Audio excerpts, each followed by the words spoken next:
Hey guys, welcome to another video. My name is Amitori. I do chill little art videos and reviews and stuff on this channel, and so sit back, grab a cup of tea or something, and let's get on with the video.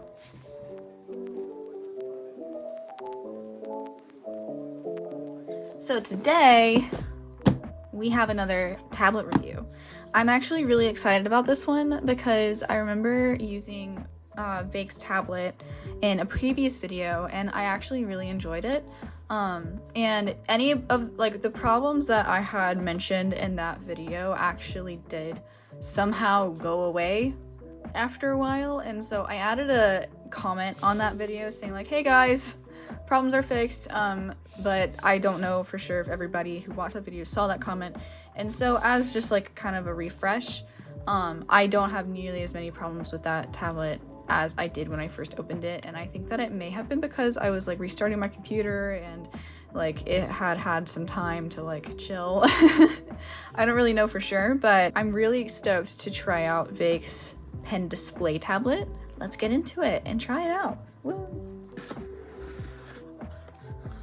Ooh. Yay, USB-C. Let's see if this one actually fits me. Hold up. Most of these things are like way too big for my hands, so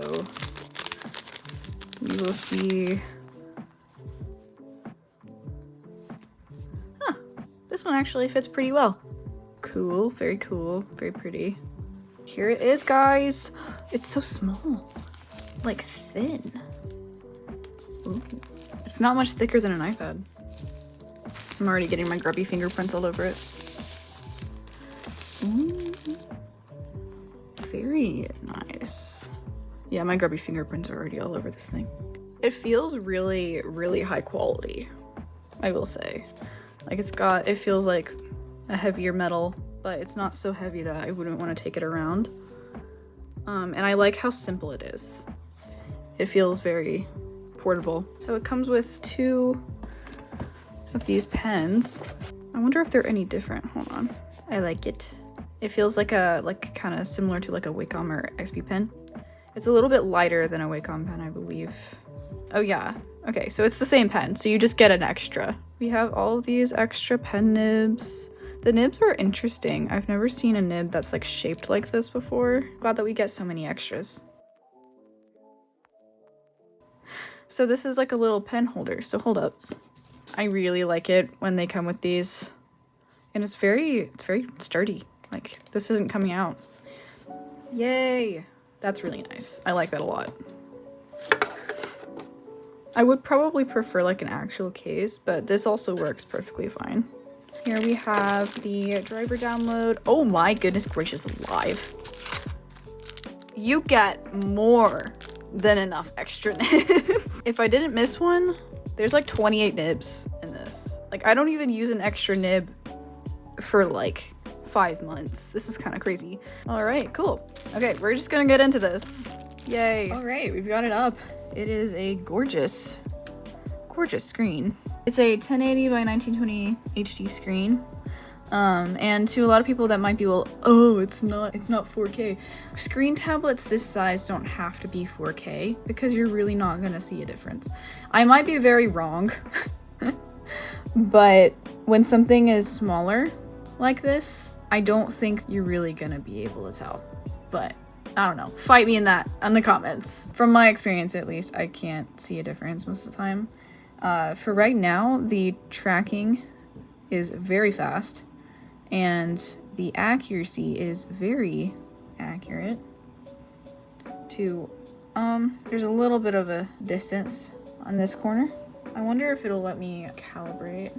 It's nice that they have preset pressure curves, 6 hotkeys. Oh yeah, calibrate. Yeah, let's go. Okay, yeah, that pretty much fixed it. I will say, after you get past a certain part of the left and right of the screen, the calibration tends to be a little different.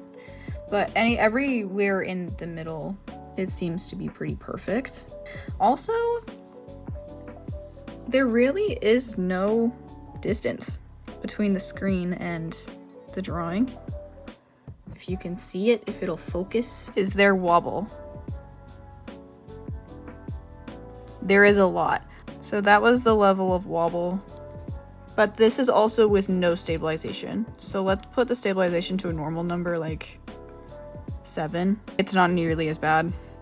Like if you go fast enough, like at a normal pace, there really is no wobble. There might be some pressure wobble too. Yeah, because I don't think that was me. Yeah, there's a little bit of pressure wobble on the diagonal stroke if you go really slowly. Overall, though, the pressure wobble and the overall wobble didn't really give me too many issues while I was trying to draw.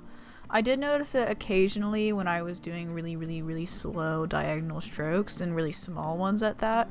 But usually I would just almost subconsciously decide to go faster and draw with like a bigger stroke in order to like fix that issue, and I really never got super frustrated. And so also what you just saw on screen there was a little bit of an odd, funky issue that occasionally happens with the stroke. I don't necessarily understand what's going on there, but I was able to kind of fix it by lifting my pen up for a second and then putting it back down, and it usually fixed the issue. It seemed like it was a little bit of like a tilt issue, as well as some like stroke spacing problems. It might be the way that this tablet works with Clip Studio, or it might just be the tablet itself, but I'm not really sure. But it didn't really cause any like massive severe issues with me while using this tablet. And so even though there are some like little kinks here and there, I really do feel like this tablet, it was very fun to use. And I actually wasn't planning on sitting down and doing the illustration for this tablet the second I opened it. I was planning on doing the review of the overall tablet itself and then waiting a while, because I mean it was still finals, and so I had stuff to be doing, people to see, places to be, and so I was planning on doing that and then just leaving and going and doing other stuff and then coming back and doing the illustration another day. But I just got so invested in this tablet, and I really wanted to play around with it, and it was genuinely so fun to use. And so I honestly think it was kind of a needed moment for me, just to kind of draw with no strings attached for a minute, and kind of take a break from work. But overall, I think that it was a really fun experience, and it was also nice to use something that was smaller screen tablet that was also still connected to my computer, because what I usually use, I have my iPad and then I have my massive 22-inch display tablet, which I love. I absolutely love both of those things. Sometimes though, it is kind of nice to use my computer's like equipment and programs with a smaller tablet. So I've just been using non-display tablets for that, but this, I say, will be probably my new go-to for when I'm just kind of chilling and I don't want to, you know, get into like work mode for a really long time. I'm not necessarily sure if I would want to do really professional layout work or anything else along those lines with this kind of tablet. I think that this tablet is best suited for personal work or illustration or graphic novel or even prop design kind of stuff, viz dev. I'm just not sure if I would want to do like big time, really detailed, really expansive environment work and stuff along those lines. That because I think that for some reason, for me with this tablet, it doesn't get me into that entirely professional mindset, and that might just be me, because you genuinely could do those things with this tablet. You could, quotation marks, do those things with this tablet. It's just not the thing that I would personally go to, because it's not what I associate with like my professional work. And so that could just be me. I don't know, I feel like I'm yapping at this point.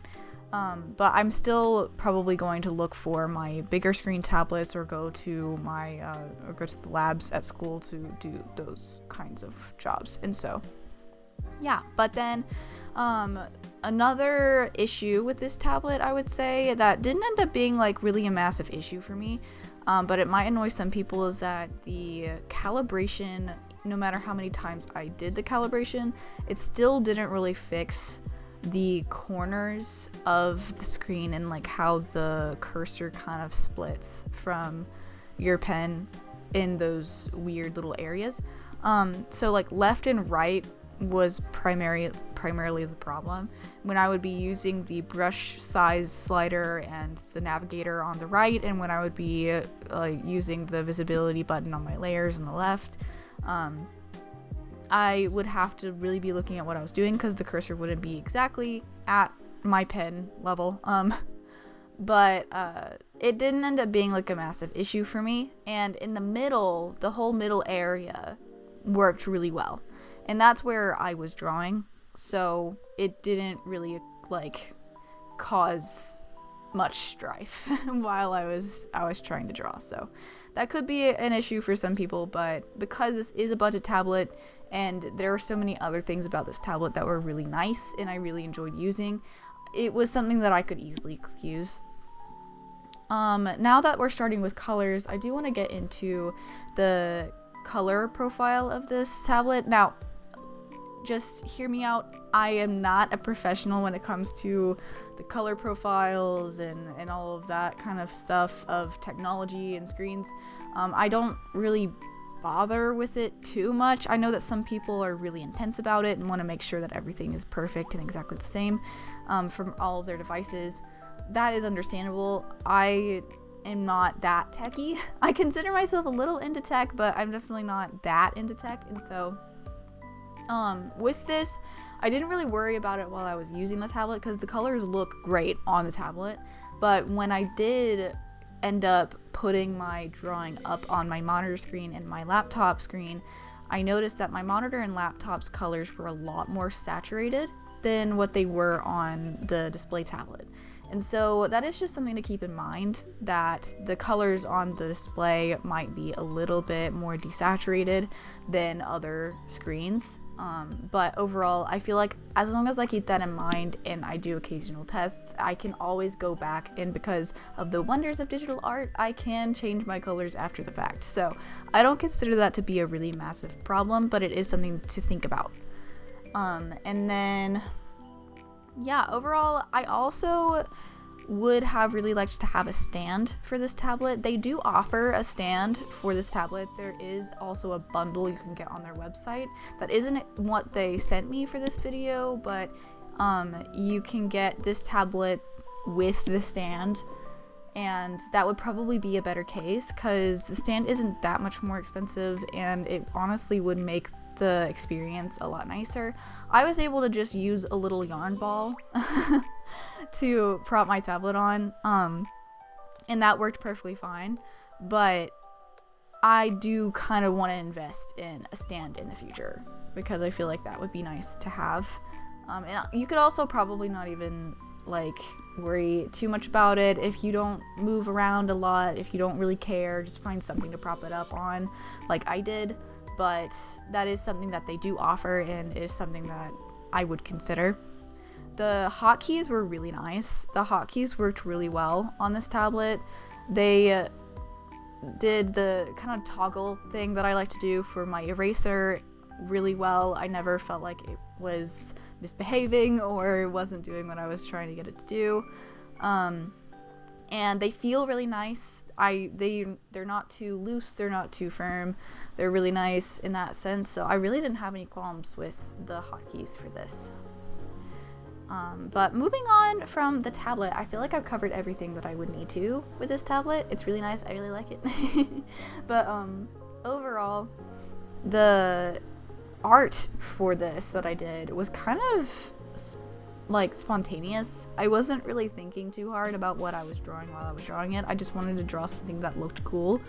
And while I was drawing her though, I mean, one of my favorite things to do is draw a character and then while I'm drawing them try to think about like, oh, well, who is this character? What are they doing? Like, I want to kind of create a story behind what I'm drawing while I'm drawing it. And so I kind of thought of this girl as a sort of spy. Like later on, at first she was kind of more like a gangster, mafia sort of a character, but then the more that I drew her, the more that I'm like, she kind of gives spy to me. I did some extra sketches after I turned off the camera for this. I should have just left the camera on, but I thought I was gonna go do something else, and of course I did just continue drawing. But those other sketches are a little bit more spy-esque, but she does kind of, I don't know, I feel like that sounds fun and cool. I don't know how she would be a spy because she's very recognizable with the massive scar and the tattoos and, and everything else, but I don't know. Who cares, honestly. I might develop her character more some other time, but for right now, I just really enjoyed drawing her for what she is. And so, yeah. Overall, on the topic of OCs, I really do want to focus on making some more videos about OCs. I know I said that in the last video as well. I'm actually filming these really close together, and so even though you guys won't see them for like a week or so apart from each other, I'm in the same mindset, and so I definitely want to focus more on like developing my OC stories and some other things going on. I have been playing around in my sketchbook a lot with my character Oscar, which is my alien boy that so badly wants to believe that humans exist. And so he's really fun, and I've been kind of redesigning him, which I'm really excited about. I feel like I've improved a lot over the last semester when it comes to character design and just overall drawing people and like composition, colors, pretty much everything. I honestly feel like I've improved in, which has been absolutely incredible. And so I kind of want to go through that phase again of like trying my hand at a lot of different things. And so I'm definitely in an art high right now, and all I want to do is just draw more things. But I still have work to do. I am actually about to start production on my capstone. It is a horror story. It is 3 minutes, like short film. And I need to work on the backgrounds and rigs and everything for it during the summer. I'm going to be using Live 2D Cubism to make the rigs, and so I'm really excited about it, but also like kind of nervous, and so we're going to do it, and it's going to be fun. But I've also got other people working on it, which is so cool and so exciting, but it's also so new for me, and so I'm going to be kind of figuring that out as well. So we'll see how that goes, but I'm kind of hoping that I will have time to stream some of the process of that on YouTube at some point in time during the summer. And so yeah, I'll also be having a part-time or somewhat part-time, somewhat full-time job. I can't explain it, but I will be having a job so that I can help pay the bills, you know. And so I don't know how I'm going to organize my routine and my schedule now that school's done for the semester. So it's something that I'm a little nervous about, but you know, uncomfortable things are what help us grow. I've been watching a lot of Uncomfy Co's videos recently, and I think that it's been helping me a lot, like have more confidence in myself and just know that like just because I don't know what I'm doing right now doesn't mean that I'm not going to be able to do it. And so I'm trying to have more confidence in myself, and especially since I have got this massive daunting project in the future, I am definitely wanting to make sure that I'm not going to get overwhelmed and that I'm actually trying to not get burnt out and take care of myself, but also I don't want to give up or be afraid or be scared at any point. So anyway, I will see you guys later. Thank you so much for listening to this video, and yeah, I will see you guys in the next video. And I want to talk more about this because it's a lot that's been going on with me, but yeah. I don't really have enough time in this video, but anyway, bye bye.